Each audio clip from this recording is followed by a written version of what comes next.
আরে ভাই, খাওয়াইছে খড়কুটো আর সবুজ ঘাসপালা আর ভালো মন্দ আপেল কমলার কথা বলে কে?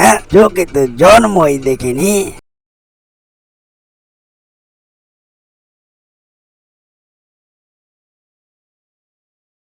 আমার জীবনটাই শেষ হয়ে গেল এরকম গৃহস্থর বাড়িতে এসে।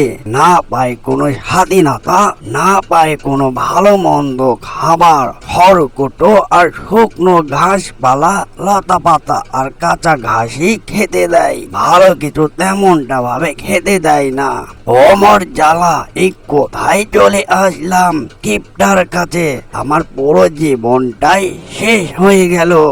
এই যে গরু ভাই, একা একা মক মক করে কোনো লাভ নাই।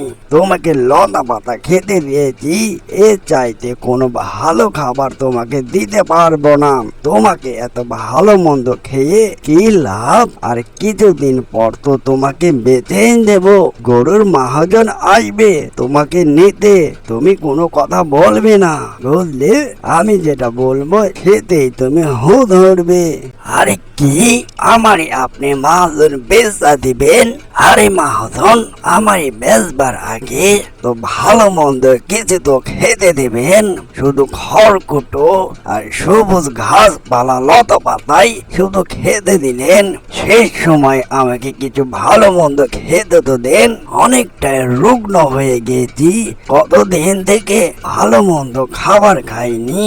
আরে চুপ থাক গরু, গরু হইয়া এত কিসের স্বপ্ন? আর কটা দিন পর তো তোকে কুরবানির হাটে বেঁচে দেব। এত ভালো মন্দ খাবার এত ইচ্ছা জাগে কে? যা খাওয়াইছি হে কে এই খুশি থাক। এই তো মহাজন সাহেব চলে এসেছে তোকে নেওয়ার জন্য। আমি যা বলবো শুধু হু ধরবি, তার চেয়ে কোনো বেশি কথা কবি না। আরে মহাজন, খাওয়াইছেন লতা পাতা আর সবুজ ঘাস, ভালো মন্দর কথা বলবো নে?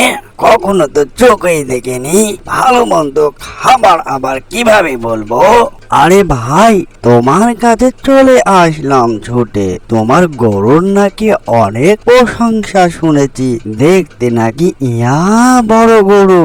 আরে তাই তো, গরু তো দেখতে অনেকটাই তরতাজা, দেখে তো মনে হয় অনেকটাই ভালো মাংস আছে। আচ্ছা ভাই, গরুকে কি খাওয়ান যে গরুটা এত সুন্দর চকচক করে? বুঝলাম না, অন্যর চাইতে আপনার গরুটা অনেক সুন্দর। এই যে ভাই, কি যে বলেন, গরু কি এমনি এমনি ভালো হয়েছে? কতই না খাওয়াইছি ভালো মন্দ, সবার চাইতে আমার গরুটা চকচক করে। তার কারণ কি জানেন? প্রতিদিন আমার গরুকে সকালে খাওয়াই আপেল কমলা, আর ওই বেলা খাওয়াই খড়কুটো আর দানাদার খাদ্য, আরো অনেক কিছু। কি দেখেন দেখেন, আমার গরুর সামনে যান, তার গা থেকে আপেল আপেল গন্ধ বের হবে। এমনি এমনি আমার গরু তরতাজা হয়নি ভাই, বুঝলেন? গরুর পিছনে অনেকটাই খরচ। আরে ভাই, খাওয়াইছে খড়কুটো আর সবুজ ঘাসপালা আর ভালো মন্দ আপেল কমলার কথা বলে কে? চোখে তো জন্মই দেখিনি। আরে ভাই, আপনার গরুটা কি বলে বললাম না? খড়কুটো মানে আর লতা পাতা মানে এসব কথা কি বলে? বুঝলাম না তো ভাই, বিষয়টা কি? এই যে ভাই, আপনি এসব কথা বুঝবেন না। আমার গরুটা মানুষের মতো কথা বলে। আমার সাথে কথা বলতে বলতে আর কি কয়েকটা কথা বলতে শিখে গিয়েছে।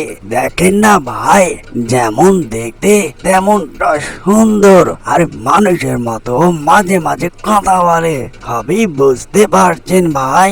একটা কথা ভাই, আমার গরুর কিন্তু একদম কোনো দামাদামি করব না, মাত্র 1,00,000 টাকা দেবেন। গরুটা আমার অনেকটাই রাক্ষসের মতন খায়, যেটা দিবেন সেটাই খাবে। গরুতে আপনি জিতবেন, এরকম গরু আর কখনো পাবেন না ভাই। একদম 1,00,000 টাকা। আরে লতা পাতা খাইয়ে 1,00,000 টাকায় বেচে দিল। খাওয়াইছে লতা পাতা আর শুকনো খড়কুটো, যা তার হাত থেকে আমি বাঁচলাম। আরে ওর কাছে যেহেতু শান্তি নাই, সে তো আমাকে মাংস করে খাবে। এই জীবনে আর শান্তি পেলাম না। আরে ভাই, আপনার গরু তো মানুষের মতো কথা বলে। ভাই, আপনার গরুটা আমার অনেকটাই পছন্দ। এই যে নেন 1,00,000 টাকা, আর জলদি দেন গরু। বেশ ভালোই হলো, গরুটা আমি জিতে গিয়েছি। অ্যানিমেশন কার্টুনটি যদি ভালো লেগে থাকে, লাইক, কমেন্ট, শেয়ার আর সাবস্ক্রাইব করতে ভুলবেন না। এরকম নিত্য নতুন ভিডিও পাওয়ার জন্য চ্যানেলের সাথে থাকবেন। এতক্ষণ সাথে থাকার জন্য সবাইকে ধন্যবাদ।